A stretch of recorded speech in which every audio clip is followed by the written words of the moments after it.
the Secretary of our nation's Treasury, Timothy Geithner.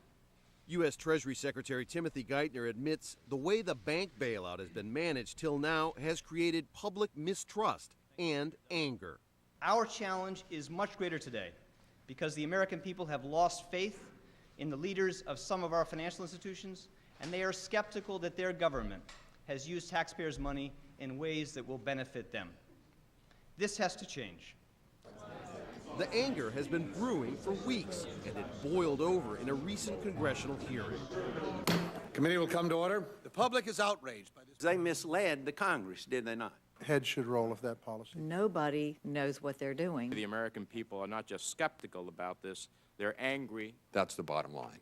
The outrage prompted by troubling findings from a panel of independent experts. They say the bailout, known as the Troubled Asset Relief Program, or TARP, isn't working as planned. And it seems no one really knows the details about where all that money, $350 billion so far, really went. If the money is wasted and recovery lags, the impact will ripple throughout the global economy. I've just initiated a project designed to shed light into what has been one of the darkest areas of the TARP. What banks have done with the hundreds of billions of taxpayer money that they have received.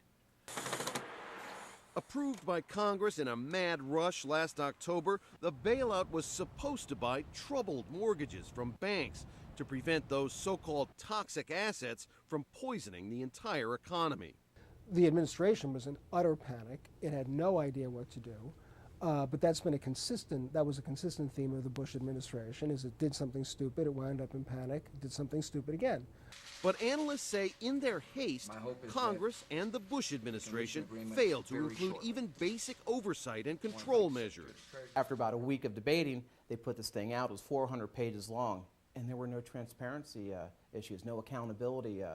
Nothing was attached to this bill to ensure that the taxpayer could see where the money was being spent. Sure enough, just weeks after Congress authorized $700 billion to mop up the financial toxic waste, the Bush administration and Treasury Secretary Henry Paulson abruptly changed course. They misled the Congress, did they not? Well, The Bush did not do administration, what they said they Secretary were Paulson, Chairman Bernanke, misled the people, the Congress and the people of the United States. They announced one Absolutely program, implemented another. They said one thing and 2 weeks later did another. Is that correct? Senator, it's more than that. Treasury's Plan B was to spend a whopping $254 billion to buy shares of banks and other financial companies, injecting capital in the hope banks would turn around and lend it out to consumers and businesses, thawing the credit freeze. What the bailout seems to have done to this point is to stop the hemorrhaging, to avoid a total disaster scenario.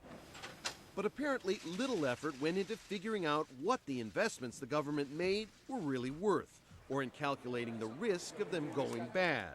The taxpayers have been shafted with this bailout. Their hiring process. The independent oversight panel says the government may have overpaid by as much as $78 billion, more than 30% more than the shares were probably worth on the open market. The best way I could explain it would be as if we had 10 paintings in front of us and I announced that I was going to pay $1 million for each painting. And one was a Picasso and one was a Rembrandt and the other 7 were not. Even as bank lending remained largely frozen, choking the economy, some of those big banks and financial institutions that got hundreds of billions of dollars in bailout money began spending the cash in ways that shocked the public and the president. Citigroup executives recently took fire for their purchase of a $50 million luxury French jet. Wells Fargo's top mortgage officers planned a conference at Deluxe Las Vegas casinos. There was a bonanza for Wall Street brokers, traders, and hedge fund managers, too. Despite the dismal performance of the markets, and even after their complex financial schemes triggered a money meltdown, the Wall Street elite raked in more than $18 billion in bonus money for 2008. It's shameful, and that's exactly the kind of disregard of the costs and consequences of their actions that brought about this crisis. Just minutes away from the White House, the owners of the M&M appliance supply store are struggling to stay afloat.